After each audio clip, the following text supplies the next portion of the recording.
Welcome to our third Generative AI event, kindly hosted by our friends here at Google. This is going to be the first event where you can heckle us digitally, as well as in person. So we've got this great tool called Slido, where you could submit questions or comments or whatever it may be as we're going along, and there'll be a few polls as well, for which we'll be sharing the results during the panel. So today we're going to be building on the kind of previous two events that we held. So the first one was really focused on taking generative AI generically, like in all the great excitement around it, and really focusing it in on where we could apply it in the advice industry. So what are the use cases that would make sense? We then went on to our second event where we got a bit more granular in our thinking around what would be the best things to apply AI or digitize, and what the best things that should only be really done by human beings. And that was like the theme for the second event we held. And today we're going to be talking and really focusing the whole event around how you then apply generative AI and build generative AI features that really work, and all the kind of best practices around that.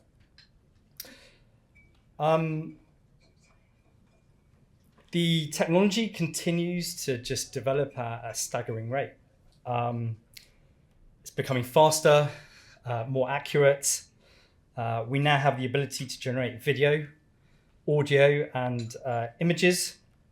So videos like this, which is one of my personal favorites. Could kind of watch this all day. Generated by Sora. And this is from a couple of months ago. There's even more advanced videos that are now coming out. And then my personal favorite. So for those who know me, I do like a good dad joke. And I can now illustrate them, which is great. So I don't know whether anyone can guess the punchline of this particular dad joke, but why should you always knock before opening the fridge? Anyone want to hazard a guess? It's because a salad might be dressing. Do you get it? Yeah. And there's even a multiply.ai office fridge right there. For the team at Multiply need to put up with this every day. So, so I know what you're all thinking. How are we going to top that today, right? How are we going to beat this? Well, I'll tell you how. We've got two fantastic speakers.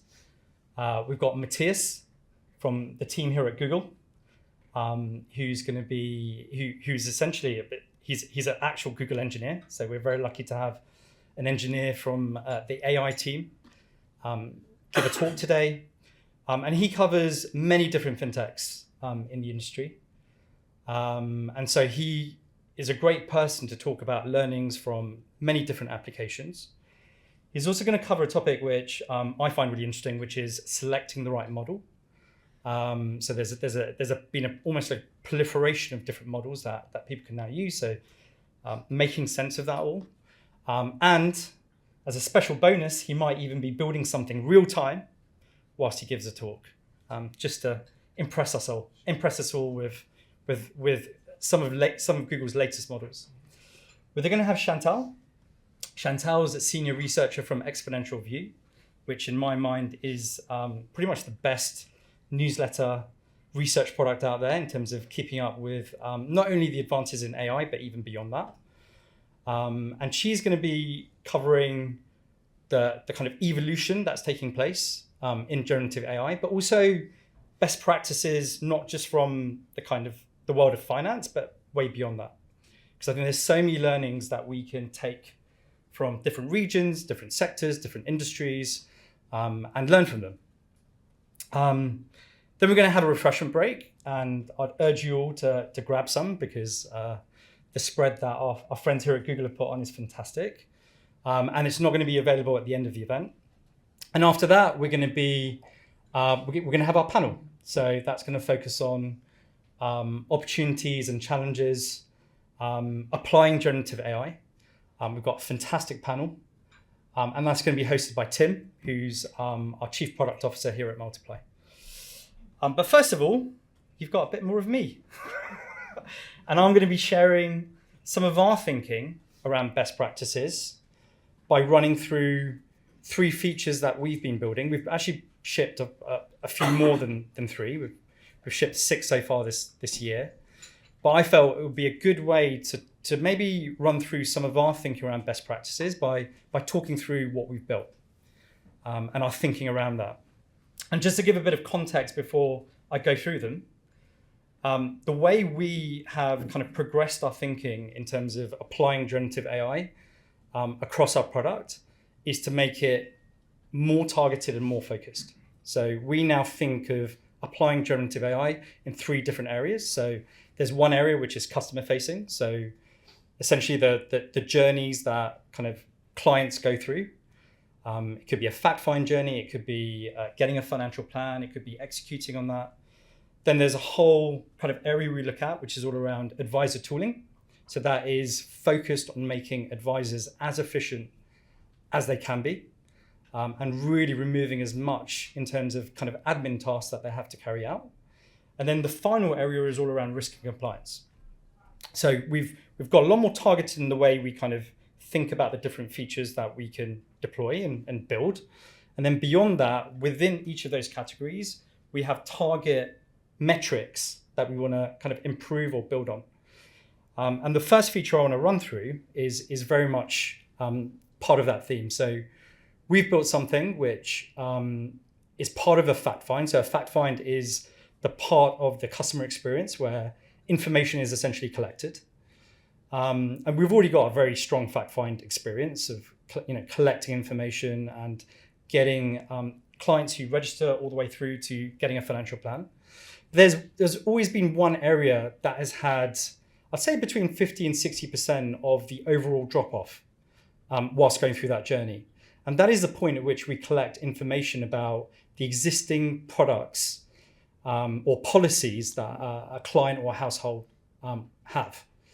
And within that, the real challenge for us is pensions. That tends to be the area. I know Scott's here today working on some fantastic LOA technology, but that is the area where we find the greatest mismatch in terms of what we collect or the greatest drop-off points.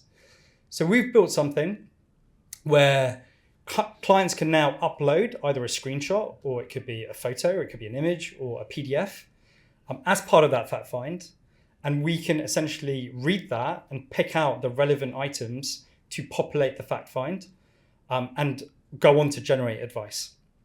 Now, what are the kind of best practices, or what have we applied here to kind of make it really work? And we've kind of tested this quite a lot. It's performing really well. It is reducing drop-off rates. The first thing I talk about is fault-tolerant UX. So this is a concept where if you're deploying technology where 80% or 20% of the effort gets you 80% of the way there in terms of something that is useful and something that helps clients, then it doesn't really, you want to almost avoid the 80% of the effort to get it to 100% sometimes. And the way you can do that, and sometimes actually it can be very difficult to do that. It can take months and months of training and a lot of money to get it absolutely perfect. So we've used this concept of fault-tolerant UX, whereby once we collect the information, we can get clients to sense check it. We can have guardrails around the data that we collect, such that we can flag up to our in-house advisors or checkers of anything that looks erroneous. The other thing is leveraging the latest models. So this is not just focused on text. It can process photos. It can process images. Something that I think is super cool is that it can read graphs. It's not just data. It's not just looking for numbers. It can basically understand and comprehend a graph and read off it. And then lastly, what I mentioned earlier, which is the metrics-based approach. So really targeting what we're building at reducing these drop-off rates, going through that part of our product experience. So the next feature I'm going to run through is what we call Multiply GPT. Now, this was one of our earliest explorations around the world of generative AI. So we're talking probably May, June last year. when we were playing around this. One of the product challenges we faced when we were direct to consumer was around making the interface with our customers as human and as conversational and as natural as possible. And when ChatGPT came out, we thought, right, this is it. Like we can now work a lot of this kind of conversational aspects. We all played around with it. We all enjoyed it doing certain things for us. We thought, okay, this could inject a lot of those human aspects into our experience. But we found that really difficult. So in this experience here, you're not going to be able to read all of it in the time that I have it up. But essentially what I'm trying to do is get it to help me work out how much I should be saving towards my pension to generate my desired income when I retire. So I've had, a conversation. It's asking a lot of the right questions, actually. So that's the bit that's quite impressive. The other thing that was really impressive about this exploration and building this feature out was that it was really quick to do and really quick and straightforward. And actually one of the things I recommend around this whole space is just get going, just get playing around with it and working out what the boundaries are. But where it didn't work so well was around its lack of specific knowledge. ChatGPT is very generic.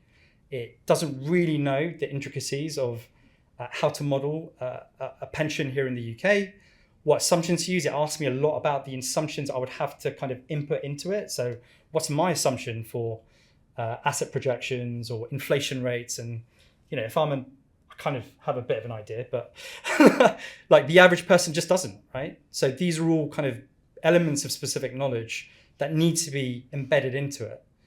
And the other thing we found out was that LLMs are just not great at maths and logic. And they're not built to be great at maths and logic, to be honest. Now, the exciting thing about this is where the technology is today. So there's something called RAG, which is retrieval augmented generation, whereby we can now connect up these models through to databases. There's the ability for them to call functions. So we've got our own pension calculators, we've got our own home buying calculators, we've got our advice engine that's fully deterministic and rules-based. So you can now train models at the right time to call functions from calculators or advice engines that have already been built. And that's super exciting. So yeah, that's the next feature I want to talk about. And then the final one is around annual reviews. And this is pretty much our kind of the blockbuster product we've got right now. It's a real pain point in the industry, post-consumer duty. A lot of advice firms are struggling to cope with the new burdens and requirements of annual reviews in the market. And so we're doing a lot of work to reduce that effort, reduce that burden for advice firms. So here we've got a feature whereby we're either taking recordings or transcripts from calls that have taken place between advisors and their clients. We can then take that and then generate a whole range of different documents. It could be some meeting notes. It could be a pre-meeting pack. It could be, a number of different documents on the back of that, depending on the requirements of the advice firm and the processes they run. But the real magic is the box on the right, which is where we've trained a model to essentially go through that transcript, go through that recording, and pick out the relevant pieces of information that are required to update a client's fact find. So this takes a lot. This takes a huge amount of context, right? It takes a lot to figure out that what you're looking for is a change in income or a change in outgoings or a change in what you're not looking to pick up. You might be looking to pick up what football team they support, but there isn't really a field for that in the CRM or in the back office system, right?